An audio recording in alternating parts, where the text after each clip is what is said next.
Want to welcome our guests today, Phoebe Kilby and Dr. Betty Kilby Fisher Baldwin. And Dr. Betty, sorry, Dr. Betty Kilby Fisher Baldwin grew up in rural Virginia. Thanks to her father's determination, she entered and graduated from the Warren County High School after suing the school board based on the landmark Supreme Court Brown versus Board of Education decision in 1954. Later in life, she documented her experience and published her autobiography, Wit, Will, and Walls. Betty has an MBA and an honorary doctorate from Shenandoah University and has presented her story in many venues, including the University of Virginia's 2013 Conference on Virginia Universities and Their Race Histories. And also joining us is Ms. Phoebe Kilby, who grew up in Baltimore, Maryland, knowing nothing of Betty. After obtaining a BS in botany and a Master of Environmental Management from Duke University, she has a long career as an urban and environmental planner. Later, Phoebe went back to school to obtain a degree in conflict transformation from the Center for Justice and Peace Building in the Eastern Mennonite University. And there in 2006, she discovered the Coming to the Table movement, which I've learned we actually have a new Coming to the Table group here in Tucson, and was inspired to research her family's participation in slavery. Through this research, she discovered Betty, and she and Betty have presented their story across the US and have served as guests in various university and conference settings. And I know they've been on this Zoom world with us, and we want to thank you both for joining us today. And I understand, Betty, you're going to kick this off, so I'm going to hide my video and let you go. But thank you so much for joining us today, and thanks everybody for coming in. And thank you for having us. I am Betty Kilby Baldwin. My ancestors were slaves. And I'm Phoebe Kilby, a descendant of persons who once enslaved Betty's family. And we have come to the table. Our book Cousins is our coming to the table story. Phoebe and I were inspired to meet and to get to know each other by Coming to the Table, an organization and a movement focused on racial reconciliation through honest truth-telling, deep connections, genuine forgiveness, and sincere actions to make amends for the harms of slavery and its legacies. The name Coming to the Table refers to Dr. Martin Luther King's I Have a Dream speech, when he says, I have a dream that the sons of former slaves and former slave owners will be able to sit down together at the table of brotherhood, and in our case, sisterhood. The book Cousins is our coming to the table story. I discovered Coming to the Table long after I had actually gone back to school there to get a degree in conflict transformation, which you can call peace building. I came to work there in 2006 for that Center for Justice and Peace Building. You probably not heard about Eastern Mennonite University. It's a small college founded by Mennonites who were part of the peace tradition with the Amish and the Quakers. So I found a home there when I was concerned about our world and the many conflicts that were happening in it. But it was not till I got there in 2006 that Coming to the Table had just started. And there it was just an idea. The first gathering had happened earlier that year. And when I found out about it, I thought, wow, I wonder if my family had owned slaves. My father had never talked about it, and I'd grown up in Baltimore. But I knew that my father had grown up in Virginia, and the family had deep roots in Virginia since before the American Revolution. But when I really thought about it, there were other things going on. First of all, my father's racial attitudes. He and my grandmother in particular often said disparaging things about Black people. And that's a nice way to put it. I grew up in that kind of atmosphere. Second of all, the family still had some farms in rural Virginia. And then when I was, or much earlier, when I had moved to the Shenandoah Valley, Virginia Shenandoah Valley in 1994, I had noticed way back then that there were Kilbys often mentioned in the local newspaper, and they were activists, and they were black. But I don't think I wanted to think about it, what that meant, so I didn't really look into it. But coming to the table gave me the courage to explore this aspect of my family's history. I began the research, and frankly, it was quite easy to find out that my family had indeed enslaved people. I just picked out my great-great-grandfather and looked in the U.S. Census for 1840, and there it was on the slave schedule. He owned 2 slaves. But my online research also discovered some other things. I found Betty. She'd written a book entitled Wit, Will, and Walls. When I read it, I just knew that our families were connected. For example, I learned that her father, had grown up on a farm that was located within a mile of where my father grew up in Rappahannock County, Virginia. That looked pretty suspicious. I also learned a lot more from her book than that. I also learned that she and her family had been leaders in integrating Warren County High School in Front Royal, Virginia in 1958 and 59. Think about that. That's pretty early. I know my school was not integrated until 1966. So I read about their story. It's an amazing story of bravery and grit, and Betty's going to tell you about that more in a few minutes. At this point, I didn't have proof that our families were connected. So I went to some of the founders of Coming to the Table and asked them what I should do. And they said, well, Phoebe, well, first of all, I thought they were going to give me some genealogical research advice, but that's not what they did. The person I talked to, one of the founders, Will Hairston, said, well, Phoebe, if you want to find the answer, you're going to have to contact her. Next week is Martin Luther King Day. That would be a good day to do it. Wow. I had just within the last month figured out that my family had enslaved people. And here he was saying, contact Betty? It was sort of overwhelming to think about, but then the more I thought about it, Martin Luther King Day, what a perfect day to do that. So Betty's website, where she was advertising her book, had an email address. So I thought, well, I could email her. So this is the email I sent to her on Martin Luther King Day, 2007. It's pretty short. The subject line is an invitation to conversation. Dear Betty Kilby Fisher. He was a fisher at that time. Dear Betty Kilby Fisher, my name is Phoebe Kilby and I'm white. My father grew up in Rappahannock County, Virginia, near where your father grew up. I have been doing some research on my family and have also read your book. Having no definitive answers, I suspect that our families had some kind of relationship in the past. I admire very much your courage and the courage of your father and family during the civil rights era and since. It would be an honor to talk to you someday and meet you. I live about 25 miles from Front Royal. Through conversations, we both might find out a little more about our family's past. Martin Luther King had a dream that the sons of former slaves and slave owners will be able to sit down together at the table of brotherhood. Perhaps we as daughters can contribute to fulfilling that dream. I hope to hear from you and to hear that you were interested in conversing with me. Phoebe Kilby. Well, I hit send. A day went by. No response. Then 2 days. Then a week. Then almost 2 weeks. And at that point I thought, oh, she doesn't want to talk to somebody like me. Why would she?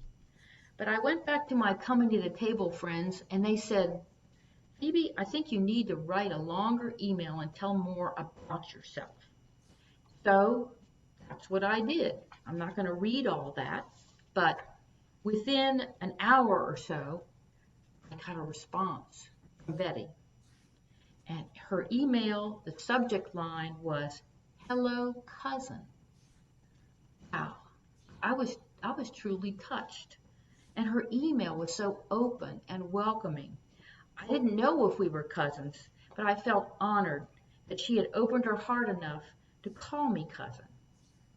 So now I'd like to hand this presentation over to Betty, who will provide her perspective on our meeting and also tell you her amazing story. Well, Phoebe suspected what I'd known practically all my life. Therefore, it was only natural for me to respond, "Hello, cousin."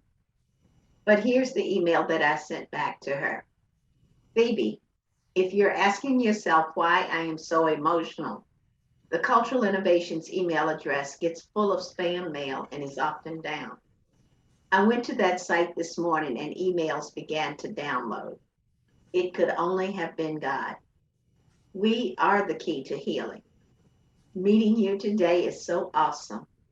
People will find it hard to believe. I find it hard to believe. I've always known that we were descended from slaves, but I couldn't open that door. I want you to come to all three of these events. I want you to introduce yourself and talk about our connection. Bring your camera crews from coming to the table. We can not only contribute to Dr. King's dream, we can bring about racial reconciliation and healing to a nation of hurting people. I thank God for bringing you into my life." Signed, Betty Kilby Fisher. I was going around the world selling my book and talking about forgiveness and love. The last thing I expected was a white woman challenging me to live Dr. Martin Luther King's dream. But here she was. A documentary based on my book, Wit, Will, and Walls, was about to premiere. Without thinking, I accepted her challenge and invited her to our family dinner and the premiere of Wit, Will, and Walls. I forgot to tell my family that the descendants of the family that once owned our family was coming to dinner. We met at the Real Mill restaurant. I asked for the table facing the door so I could see her when she came through the door. When I saw these two white women walk in the door, I instinctively knew who they were. She showed no sign of fear. She was doing the very thing that I had done so often in my career. She was just like me, only in a different color. Our family was gracious, but there were a few mutterings like, "What are you looking for? How long are you going to hang around? Where's my 40 acres and a mule?" That didn't bother either of us. At the premiere, I told the audience, I introduced Phoebe and her sister as my cousins. I told the audience, tonight we are living Dr. Martin Luther King's dream of sons and daughters of former slaves and former slave owners at the table of brotherhood. It was truly a night to remember. Then we played the documentary that you will see now.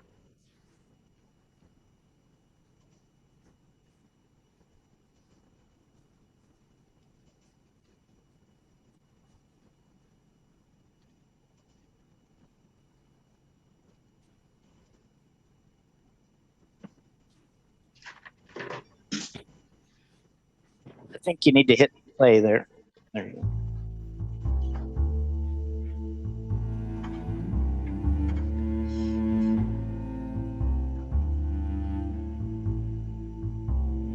See supreme being seen as many things, but no one seems to see love reigns. Emotional cascade, wet all, bathe them in a sense of self-confidence and purpose before and after the sermons, all the preaching. What are we teaching the children? Teaching one another. So much of the focus on civil rights history and scholarship has been on the triumphs and the strategies to achieve those triumphs. And so the focus was on those legal cases and how they constructed an argument and put the community behind these children and then got them into the school and then left them in that school. Betty Kilby Fisher's story takes us to a deeply personal place in which we have to face some of what happened to individual students as a result of efforts to desegregate the schools. What she is accomplishing now is something that Americans never accomplished in 1900. We've never had an opportunity to look back over the dark history of slavery and race relations in our country, and to look these institutions squarely in the eye and to seek understanding and reconciliation. Much of the beauty of her book is in the complexity, and the soul loves complexity. Things aren't neat and cut and dried. As she's been telling to many people during the last several years, helping move that shift in the center of gravity in American history ever farther forward, helping us all come to grips with all aspects of our history.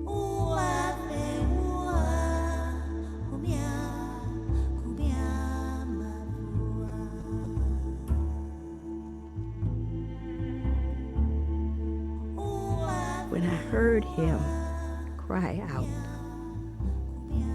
and he was saying, "Lord, I stretch my hands to thee.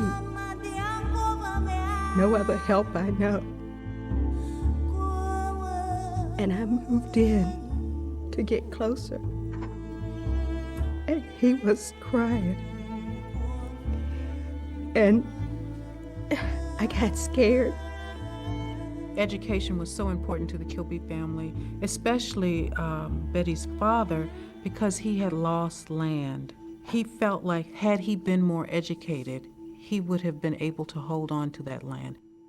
And so what we learn is a young child who has agreed to be a plaintiff in one of the many cases that the NAACP litigates throughout Virginia ends up being a victim on more than just a peripheral level.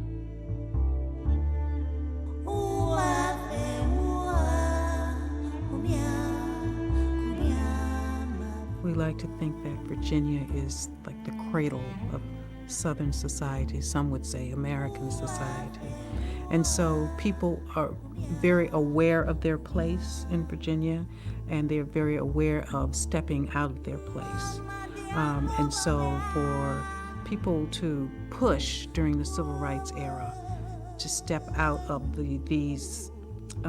out of the status quo was just like an affront to civility, to gentility. The first event occurred on September the 15th, 1958, when Judge Sabloff ruled that based on the landmark Supreme Court decision, they couldn't deny me and 22 others from attending the only high school in the county. The governor of Virginia closed our schools rather than to comply with Sabloff's rulings. My school became the first school in the history of our nation to close because of the massive resistance loss. They actually believed, some of them, that if they resisted enough that they would get the Supreme Court to come to its senses and that the Supreme Court would change its mind. To me, massive resistance instead really exploded the myth that Virginia somehow presided over a superior system of race relations, that in fact that white supremacy in Virginia was always based upon the inferiority of African Americans and a belief that blacks were inferior, and that while perhaps there was more latitude for blacks in Virginia to advance economically and educationally, there was always a limit to that. There is such strong feelings against desegregating the schools that the whites in power will close the schools before they will integrate the schools. This has an emotional and a psychological impact on the black child.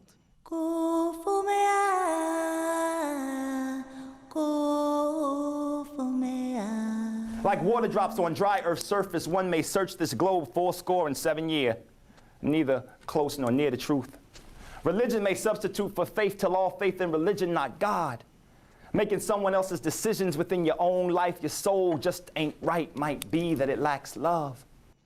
So it's not till 1958 that these court cases have made their way through, through the system, and that you finally have a series of judges in different parts of the state ordering that black students be admitted into the white schools in Warren County, Charlottesville, and Norfolk. And the car stopped at the foot of the hill.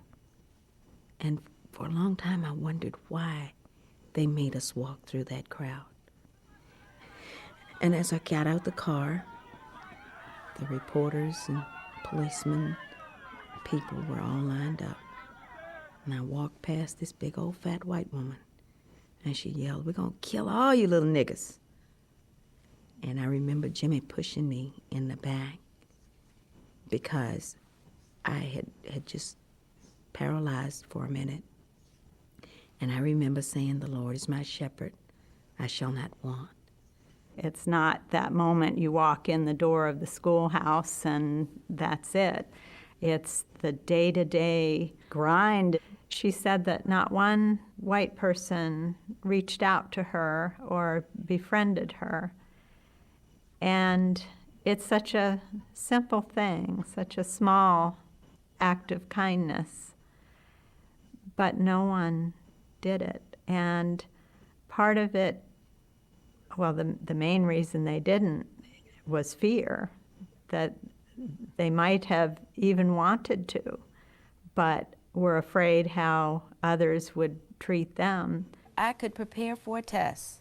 Just knew that I was going to make an A on that test. Somebody would come along and say something mean and ugly, and that rage that I recognized came forth. And in the midst of rage, you can't think. Those children, all of the children, the nameless children, were the soldiers who went out there and fought that battle day after day, because it really was a war. I always felt guilty about going through the auditorium because the school officials oftentimes locked those doors. And they locked those doors with the purpose of keeping us from crossing over. And it was probably something that was going to keep us safe. And yet I continually went through those doors. She was beginning to feel confident, beginning to let her guard down. And unfortunately, that's when other people took advantage and she was raped. Then all of a sudden, it's taken from her. You almost feel yourself being catapulted down this tunnel when she went into this deep depression. Of course, that would be one way in which the system of white supremacy would target black activism. When I was reading her book and thinking about that attack that she suffered in the auditorium, and I can imagine how traumatized she must have been. And then when she went on to mention in the book how she never told anybody about it. And I thought, that is so typical. That happens so many times. I've uncovered so many incidents of that, but that's because black women and girls even were taught never to put themselves in situations where they would be in jeopardy because their men could not do but so much to protect them. And if those men were called upon to protect them, then they themselves would be in jeopardy. So black girls and women shoulder the responsibility not just for their own well-being, but for the well-being of men. Those were some of the real consequences that people experienced as a result of massive resistance.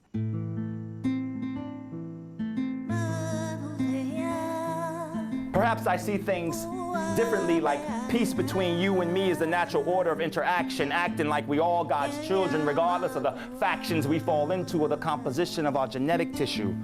We are human beings, one and the same.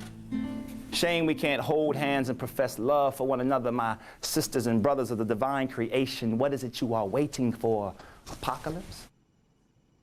Token desegregation really defines the initial wave. It's really not until the late 1960s, early 1970s that you have any sort of meaningful desegregation in the state of Virginia. NAACP lawyers fought and won more cases in Virginia than in any other place, and just continually hammered away on every front. You began to have Virginia really standing out as a leader in a different way than it had previously. I applied for another management position. Mr. Baker, the personnel manager, he invited me into his office and he shut the door. I should have known I was in trouble. He said, "What do you want now? How many ways do I have to tell you? You're never going to get anywhere around here because you don't have the experience and you won't get it either." When I got to the car, I said, "Why, God, why? Why me?" I knew he was going to make me fight. And all the way home, I argued. God, no, please don't make me do this. This experience, which for many years quieted Betty, impacted her becoming a strong, decisive, assertive woman. Her spirit is so indomitable that she persists. I persevered, and in 1986, I became the highest ranking African American female at that Fortune 500 company. They gave me a $100,000 education, and baby, I'm using it now. She still feels the pain of those experiences, and yet she's managed to resist the hatred and bitterness that can come out of it. I gave a book to a young woman once, and she had done a good deed for me. A couple of days later, I got an email from her, and the email read, "That what you said happened to you when you were a little girl happened to me. My life has been blessed by your story." The current direction of scholarship is to begin to examine the stories of the lesser knowns. And in that, you get not only the triumphs, you get the tragedies. You get the other side of the story, which is what we need in order to fairly evaluate the period that has passed so that we can figure out what avenues we need to take to continue to make progress. We cannot just present our kids with a picture and a model of perfect success and overcoming, because that isn't very realistic. You know, there's a lot of pain involved in those sorts of struggles, and we do a disservice to our children if we don't share that. To share with us and to share with the world things that she did not, that she could not even voice to her own family, helps us to understand where some of the anger and rage comes from as a result of living and existing in a racist society. The lost cause idea that the Civil War was not fought over the issue of race, but of Southern rights, that race was no problem in the South before the Civil War, closed off any open public discussion of these very troublesome issues. Increasingly, as we tell the story of people like Betty, and we encourage those people to tell their own stories, then these 13-year-old girls and boys and other young people will realize you don't have to be Dr. King. You don't have to be Julian Bond. You don't have to be Ruby Doris Smith Robinson. You don't have to be famous. These were young folks. Some of them in Birmingham were 8, 9, 10 years old who were willing to go to jail. So if you begin to show people that these were people like them who were the agents of change, it can help to liberate them to the point where they understand they can actually do something. They don't have to wait for somebody to show them the way. Now allow these thoughts to soak into your better consciousness and grow flowers in your mind. Reclaim the beauty of mankind, for while I sat seeking life, I almost looked beyond love, but now love is all that is within my sight.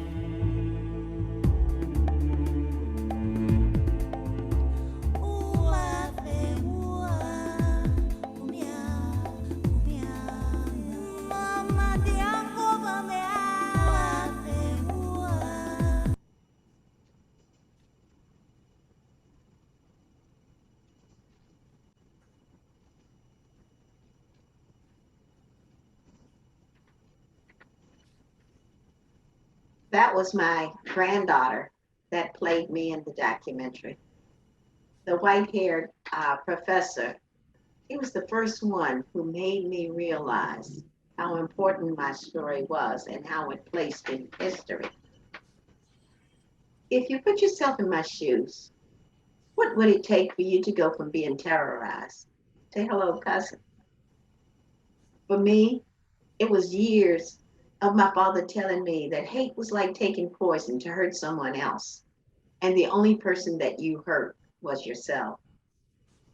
It took looking back over my life and determining who was going to stop me from accomplishing my dream, then achieving my dreams despite the obstacles. I couldn't prevent these circumstances any more than Phoebe could prevent her family from owning slaves and connecting us by blood. Therefore, it was up to Phoebe and me to start this journey of healing and restoration. On page 172 of my chapter, I Am Free, I write, when I realized that I had the ability to learn and make good grades, I knew there was something wrong with the many things that I had assumed about myself.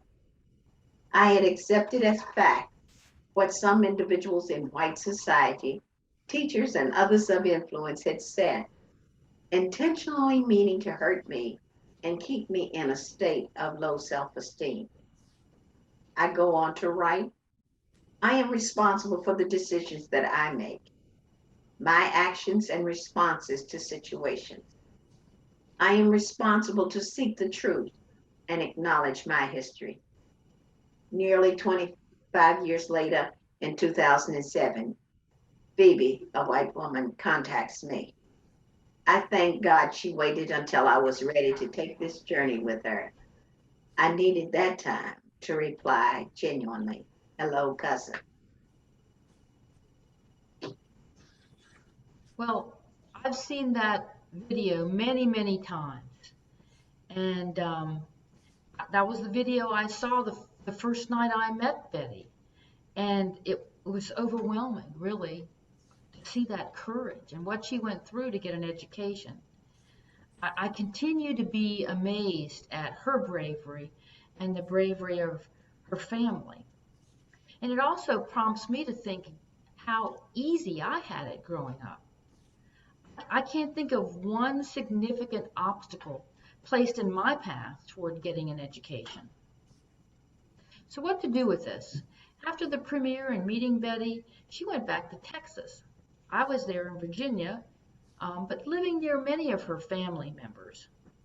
And it became apparent to me that an important anniversary was coming up. The 50th anniversary of their integrating that high school. So Betty's brother, James, was living in Front Royal and had formed a group called the Historical Education Movement. And its purpose was to honor this history and the bravery of their father in pushing for the integration of the school. Now, 50 years later, the community had kind of put aside this history, wasn't thinking about it, wasn't honoring it. So I asked James whether I could join the group, and he graciously allowed me to join him. The first thing on our agenda was to hold a big commemoration of 50th anniversary. He filled a big high school auditorium. We had all kinds of people come, and it was a wonderful event. But then we seemed to, the group wanted to do more. What they really wanted was for the school board to name that school after their father, James Wilson Kilby. Well, the school board was at the time renovating the school that they integrated from a high school into a middle school, and they were discussing what they should name the school. So it was a perfect time. Our group wrote letters to the editor, we emailed school board members, we came to the meetings, we even had t-shirts printed all the same color, so when we came into the meetings, they would see how many people supported naming that school James Wilson Kilby Middle School. The school board refused to do it. They just sort of punted and called it Warren County Middle School. And I think the reason there were a lot of forces who were against this idea in the background, making personal connections with those school board members. Well, it was very disappointing, but we decided we couldn't give up. What could we do to make this situation better and not feel like we'd failed? Well, the group coming to the table had gotten some grant money and was giving out mini grants to local groups to work on coming to the table like projects. So we decided to apply and got enough money to hire 2 outside facilitators, an African American and a European American, skilled facilitators, to hold a dialogue within the community. We called it the Our Shared History Dialogue. And we brought together people, people like Betty and her brother and others who were African American at the time had integrated that high school. But we also found white people who were going to that high school at that time when it was closed. And they, were worried about being able to continue their education. We had a teacher from the time frame, a bus driver, and then regular people from the community, people like me, and then 2 assistant superintendents of schools, current assistant superintendents of schools. So we met for 6 months and really delved deeply into this history and what people experienced as they went through it. And all the emotions came up, sadness, anger, everything. We got through it, and in the end, we decided there were other things that we could do to honor this history. And we made a list of ideas. And the first thing on the list was to petition the Virginia Department of Historic Resources to put up a roadside marker telling the story. And that marker would have James Wilson Kilby's name in it. Well, we found that they were at a point where they were very interested in doing this because they realized that their current system of markers was presenting a lopsided view of history. They were mostly about the founding fathers or Civil War battles. So they were ready to bring forth some of other aspects of Virginia's history. So we got the school board to work with us. They put up the money for the marker. There were some fights over the wording of the marker, but we got it approved and it was erected. So I'm going to show you a short video of the TV coverage of when that marker was dedicated. Tonight we're getting a first-hand account of what it was like during one of the most tumultuous times in Warren County history. It has been more than 50 years since school desegregation, and the students impacted came back together tonight to recognize where they came from and just how far we have come. It's a story that's new tonight from TV3's Sarah Robarge. The principal announced our school was going to close.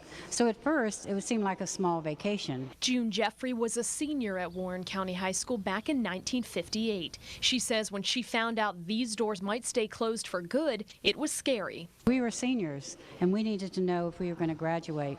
June's class is called the Lost Class of 59 because many of these seniors never graduated from here. And these doors remained closed until a historic day in February 1959, a day Reverend James Kilby will never forget.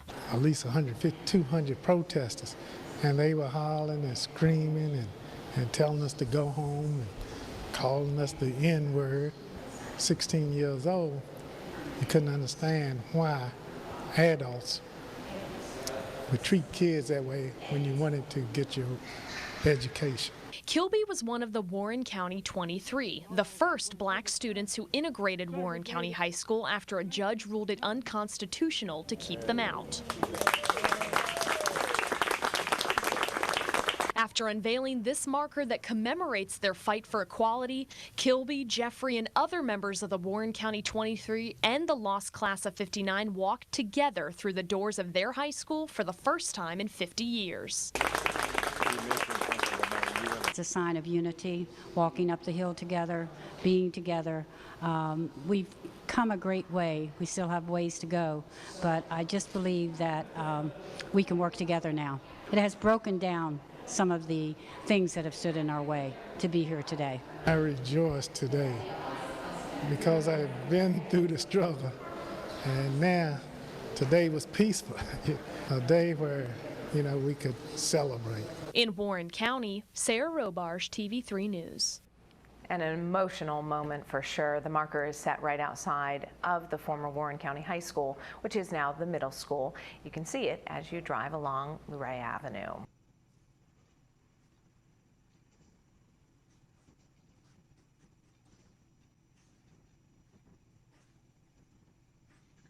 So for me, that was a small way of repairing some of the harms to support James Kilby there and the Kilby family and getting that marker put up. And it was a form of reparations for the community as well.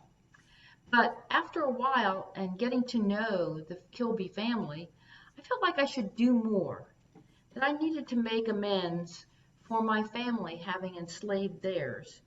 But not just for that, but for everything since, because my family did participate in various Jim Crow activities, and I know I have my personal racism. So I went to Betty and I said, what can I do to make amends? And she kept saying to me, well, Phoebe, you didn't enslave anybody. You don't need to do anything more than you're already doing. I just couldn't let it go. And the more I thought about it, the more I realized, the Kilby family put their lives on the line for education, something they really valued. What if I set up a scholarship fund that would benefit the descendants of persons my family enslaved? And that would include Betty's and her brother's grandchildren. So I took that to them, and that was an idea they liked. See, they didn't want something for themselves. They were concerned that their grandchildren, who were in high school at the time, they wouldn't have enough money to go to college. So in 2014, I established the Kilby Family Endowed Scholarship Fund, and that is offering scholarships right now. There are 6 this fall, and 3 of them are going to Betty's grandchildren. And we'd like you to know that for every copy of the book Cousins that you purchase, all our authors' proceeds are donated to that scholarship fund. So, with that, it's time for us to stop talking and to open this conversation up to hear what you have to say. We welcome your questions, your comments, anything you'd like to offer about our story and our new book. But before we open it up, Betty would like to say one thing so we don't forget it. I want to thank you guys for joining us today. It's been a pleasure to have you at our table, experiencing an incredible meal of healing and grace. We encourage you to purchase our book Cousins and to learn about our whole story. You can order it from your local independent bookstore, from Amazon, from Barnes & Noble. Thank you. So thank you, and let's hear what you have to say. Well, thank you both so much. We really appreciate the presentation, and we are putting into the chat the links to the book and other links that you've sent us that we'll provide for the presentation. But incredibly powerful story, and really appreciate the presentation. While we sort out questions here, could you talk to us a little bit about the Coming to the Table movement and what that's about and how you can get involved? And I understand, again, we've got a burgeoning one here in Tucson as well. But talk to us a little bit about the history of that movement or that group and how that works. Betty, would you like me to do that? Yes. Okay. Well, Coming to the Table was founded by 2 people. One, Will Hairston. His family, the Hairston family, was one of the largest slave-owning families in Virginia. They had thousands of slaves and multiple plantations around Danville, Virginia, and into North Carolina. The other founder was Susan Hutchison, who is a descendant of Thomas Jefferson and Martha Jefferson, and she and some of her other family members had reached out to the descendants of Thomas Jefferson and Sally Hemings. And they decided that they wanted to create an organization and a venue, a place for people to live Dr. Martin Luther King's dream. And that first gathering was held in 2006. And it took a while for us to move from that idea to a movement to an organization. We became a program of the Center for Justice and Peace Building at Eastern Mennonite University in 2012. Betty and I were on the first board of directors, and I was president for a few years. But Coming to the Table is now expanded. It used to be just a national organization with people spread all over the country. Now we have local, what we call local gathering groups all over. I think we're up to about 50 of them. And you can join the local group. There's one there in Tucson. If you go to the Coming to the Table website, which is www.comingtothetable.org, click on the button Participate. You can then see there are local groups, and you can find your local group closest to you. And there's a way for you to fill out a form to contact them if you're interested in joining. And usually the groups meet monthly, and their focus is on sharing their families' histories, making connections across racial lines, working toward healing of the wounds of racism, and then taking action as that group and the community is ready for. So that's how you can get involved in Coming to the Table. The website will give you a lot of background information.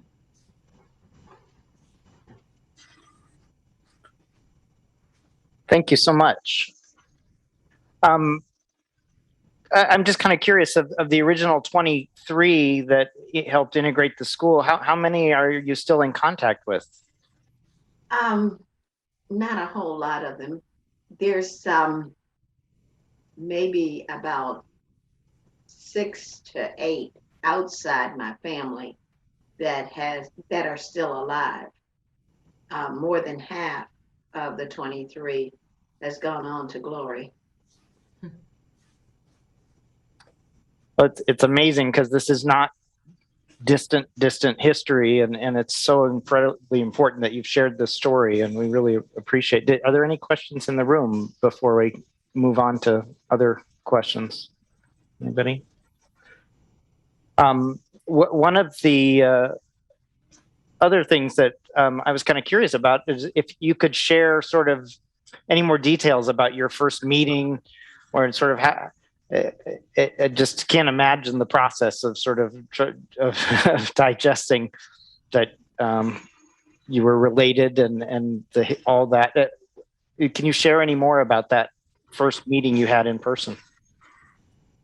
Well, the first meeting that we had in person, I already knew that there were white Kilbys, and I already knew that we were descended from slaves, because I had tried to look at that information, and it was so personal that I really wasn't prepared for it. And so I went on to write the story of Front Royal and Warren County rather than to look at my own history. So we were pretty comfortable. Phoebe and I had already talked on the phone, and like I said, I was going around the country telling students, to let's put down the rocks, let's come together. And so I was just beginning to practice what I was preaching. And it was incredibly exciting to be able to live Dr. Martin Luther King's dream. Dr. Martin Luther King was my hero. And I had met Dr. Martin Luther King once briefly when we were involved in desegregating the schools. So it was just incredibly exciting to be able to live his dream.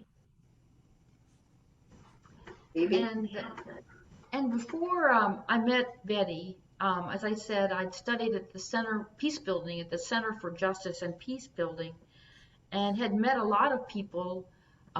It was a center for the Fulbright program to bring people from around the world to study peace building.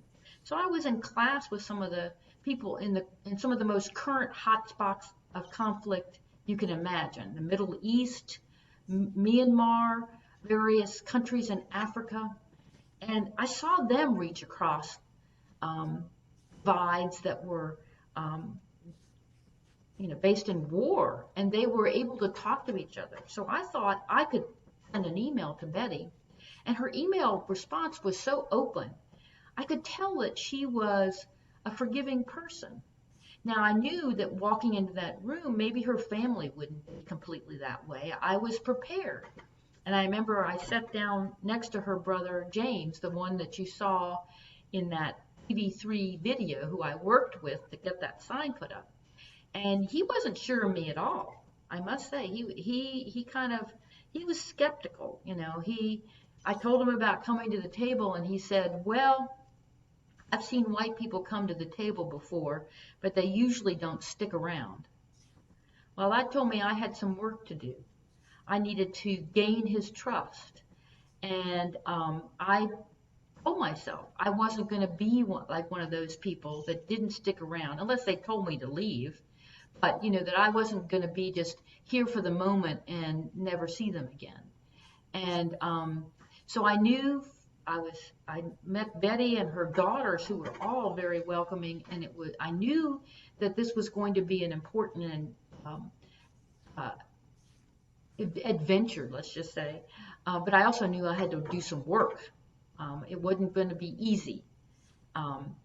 And it's been incredibly rewarding. And I gradually did win over James.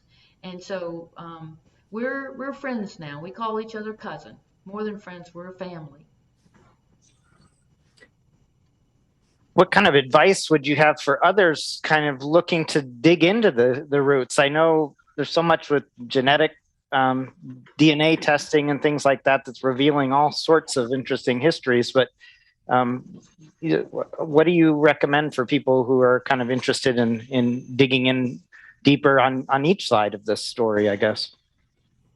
I would say to go into it with an open mind, lay the fear aside. You have nothing to fear but fear itself, and to just delve into it. First, I would say if you're interested in doing some genealogy and history on your family, whether you're black or white, the first thing to do is to go to your elders. I mean, Betty and I are already elders, but you may have older people in your family, parents, aunts, uncles, if you're younger, grandparents, and see if they have information. Often they might have a family Bible, or they may have other information that they just never shared with you. I went to an aunt who was the only one of my father's generation who was still alive when I was doing the initial research. And she had done a lot of genealogical research on the Kilby family. And but when I told her, she'd married into the family, so it was a little easier to talk to her about it. But when I told her about some of my research into slaves and some of the names I'd found, she said she'd never looked into it, but one of those names really impacted her. And that was Betty's great-grandfather, Simon. And she went back into another room of the house and came out with a stoneware jar that had a little note inside, and it said Uncle Simon's Kilby's pickle jar. So here I had physical evidence of connection. Online, you might find a family member has already posted your family genealogy. Me, as a white person, I found that quite quickly. Ancestry.com, FamilySearch.com have lots of resources. If you don't have, haven't gotten a membership, most libraries, probably the library there at the University of Arizona, has a subscription. And put in your family name and see what comes up. That's the way to get started. And the other thing, of course, is DNA testing. You do that through various Family Search DNA or Ancestry.com or 23andMe. You might discover a lot of things out of that. I've heard stories of people doing that and then finding, somebody of a different race who comes up as having similar DNA to yours. And sometimes you can contact them through those sources. Betty and I do know that we are indeed cousins. One of my white cousins contacted one of her cousins, and they did DNA testing, and we are sure that we are connected. So that's a way to get started. You can take genealogy classes. Maybe the university there has one for you, or there's one in the community. So there's some ideas. And we've got a question that just came in from Luann. Whoops, sorry, this computer just covered up my screen. Luann Barrett, if you'd like to unmute yourself and ask your question, feel free to do so. There you go, you're on. All right. Yes, I was just curious if it was your great grandparents that ended the slaveholder genealogy, and if it was, did either of you have a personal relationship with any of those individuals, or had they already passed? Well, as for me, my grandfather passed away before I was born. So I really had no connection at all to the enslaving people. It was really my great-great-grandfather that enslaved people, and his brother. And it was his brother and his brother's wife that enslaved Betty's family. But that was so long ago. I would have no way of ever contacting them. And even my great-grandfather, he was fairly young he was 25, and he didn't own any slaves, but he did fight for the Confederacy. But I had to research all this myself. I have no family members to tell me about it. Even that one aunt had no information. I had to do all the research myself. Did your family, Betty? I don't believe you had any connections to those folks either, did you? No, we didn't have any connection. Both my grandmothers died the year that I was born. And my grandfather died when I was about 12 years old, but slavery had ended and they were not the first generation of free Negroes. So unfortunately, we're talking about history that most of us are living today, have probably not ever conversed with somebody that was enslaved at some point in their life or did some enslaving. I'm a big fan of the show Finding Your Roots, and they kind of have all sorts of interesting explorations that have shown up with connections to slavery on that show, although they're always with famous people. And there's obviously, I think of people like you two out there, every time those are on, going there, it's great that these are famous people and they've had all these amazing people bring their genealogical resources to the table to help them find things that are just hidden out there. You just have to wonder how many of these stories really exist, and how important it is to dig into it some more.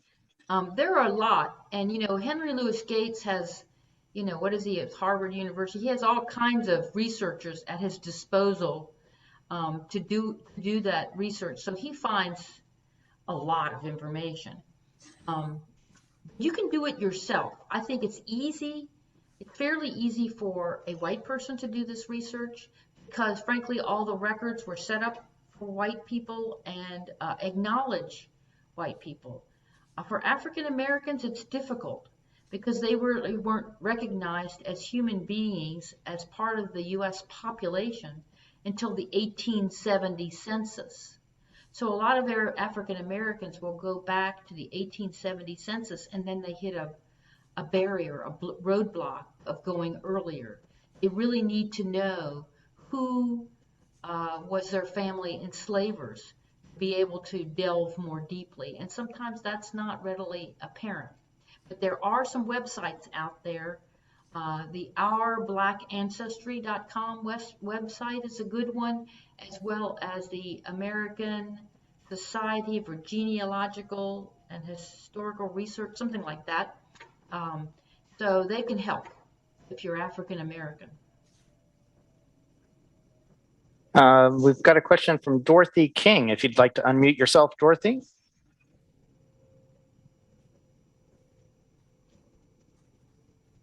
Well, sorry, I think I accidentally remuted you, Dorothy. Try again. Am I unmuted? You're on now. Thank you. Okay. Thank you so much for your presentation. I enjoyed it so much. I am sensing there's more from the two of you, so I want to know what your next book will be. When I wrote my first book, I had not expected to be involved in a second book. But the one thing I knew from writing my first book was that my story had not come to an end. There were so many things that I wanted to learn from the other side of the aisle. And the second book has allowed me to do that. So you just never know what is in your future. Yeah, and it's interesting. We've been doing a lot of these presentations, and in answers to questions, Betty tells stories I've never heard before. So, maybe we'll do a sequel to our book at some point where some of these other stories come out. But right now, it was just enough to get that book published in April of this year. We're going to work on getting the word out about that for now. I've got a question in the room here. Just one second.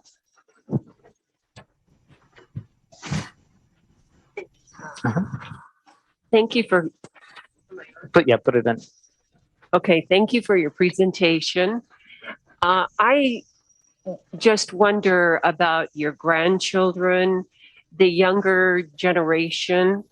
Are they as involved in this? Is it as emotional for them, as real for them today as it is for you two? I don't think that it will ever be as emotional for them as it is for us, because you have to experience something. But they are involved in the news story or the story from today because they are receiving the scholarships. And I'm sure that if you had an opportunity to talk to them, they will be able to explain how they connect to the past. When they were in school and asked to do their family chart, they were really excited that it had already been done for them. And so all they had to do was to be able to write it, but they were also introduced to their ancestors when they did it, because I have 3 grandchildren that are receiving the scholarship. And as part of the receiving the scholarship, they do have to write an essay. So while they may not be as emotional or as vested, but they do know about their past. And as for me, I didn't have children, so I don't have any grandchildren.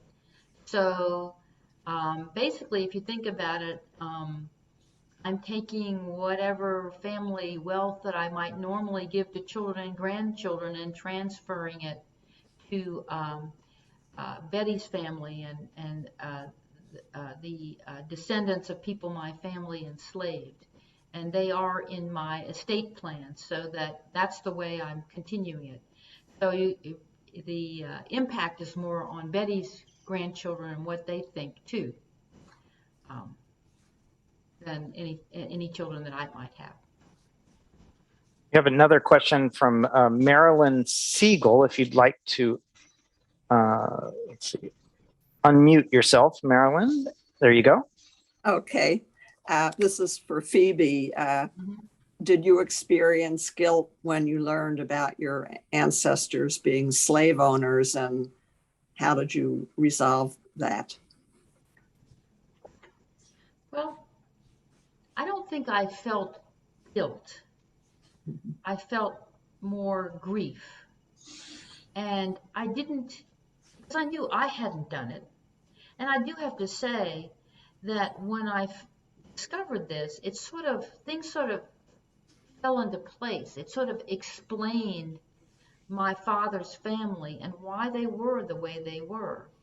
And I had long ago, even in high school, kind of pulled away from them partially because of their racial views. So when this happened, it just sort of, oh, okay, that makes sense that they would have been enslavers. And that made me more, I didn't feel guilty, but I did feel very sad about it. And I did feel, some people don't, and I don't expect everybody to feel the way I do, but I did feel some responsibility to make amends. And I'm only going to speak for myself, but I did feel that way, and that's why I set up the scholarship fund. We're all different, actually, in this response. I've been with many coming to the table people and European Americans who find this history, and the reactions are all over the place. So I am not representative. I'm just one person. Bruce Kaplan, if you'd like to unmute yourself and ask your question. Yeah, this has been a great discussion. Thank you very much. I'm curious to know if there was any inter-family resistance to this connection. And in part, that's fueled by the discovery of new cousins in my family through DNA testing. And there's still a few holdouts in the family who deny any connection to this. So I was wondering if that has happened in your families and what your response to it has been. Go ahead, Betty.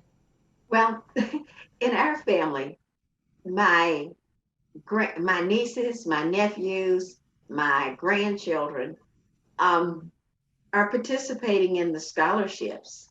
So there's not a single brother or a sister that I have that have their children have participated, their grandchildren, and they've participated in the scholarship. So that was a nice way of bringing them aboard. So whatever they have on their hearts, if it's not positive, it's not said. So we think that everybody in my family is okay with the connection. And as far as my family, I told my sister right away, and she came with me to that first meeting with the family, and she's always been supportive. My father's generation had all pretty much passed away. That one aunt who married into the family, she had no problems with what I was doing. She was very encouraging. I'm sure that my father and his brothers and sisters and my grandmother, if they were alive today, would not appreciate what I'm doing. I'm sure of it. I know that my grandmother once said that she resented that there were black people who used the Kilby name. But, you know, I was not in touch so much with my white Kilby cousins, but then I started doing this, and they started coming out of the woodwork, and they were all very supportive. I've been very lucky. There may be some out there who don't support what I'm doing, but they haven't told me yet. So I've been very lucky in that regard. There are families where there's a lot of resentment and a lot of disagreement. As you can imagine, the descendants of Thomas Jefferson, there are some of descendants from Thomas Jefferson and Martha who refused to believe that Thomas Jefferson had a relationship with Sally Hemings. But then there are others that are definitely recognize that this was the case and have invited them to have family reunions at Monticello. So families are all over the place. I've just been lucky so far.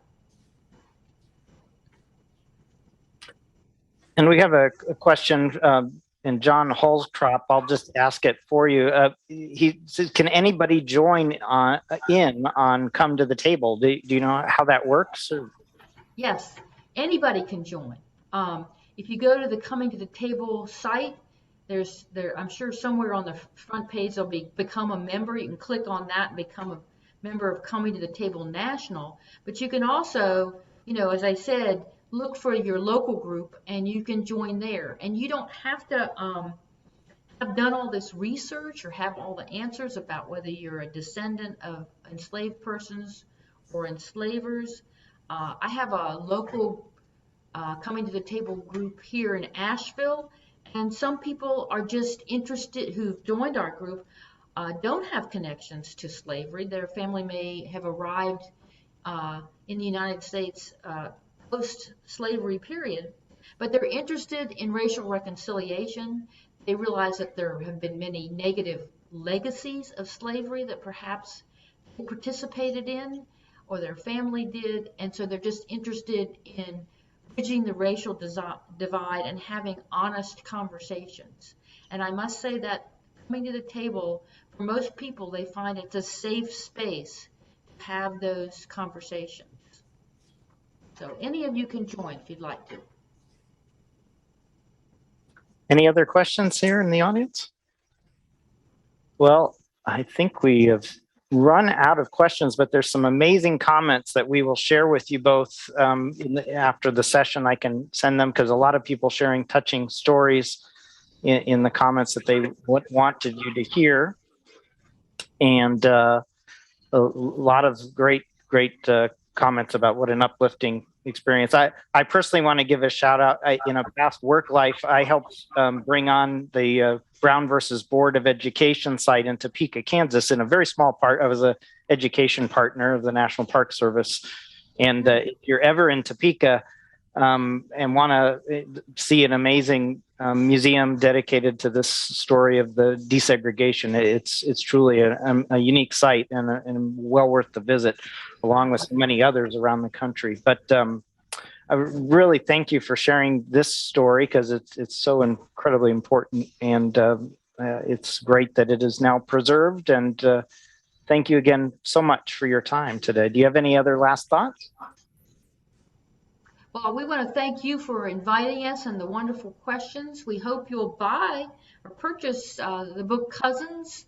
As Betty said, it's available on Amazon, Barnes & Noble, and your local independent bookstore can purchase it. And by doing that, you're supporting the Kilby Family Endowed Scholarship, so you're helping African Americans get an education. And the book really elaborates a lot. We only touched the surface of our story, so we hope you'll purchase the book and learn a little bit more. But we really thank you for this opportunity and the great questions. I too want to express my gratitude for you having us. Each time that we reach a new individual, there is a possibility that we can help heal our nation. So we thank you. It looks like we had over 125 online, and then we've got a group of about 11 or 12 here in our room today. So again, thank you for the amazing presentation and for bringing this to us. And we hope to hear more about where your story goes from here. But thank you again so much.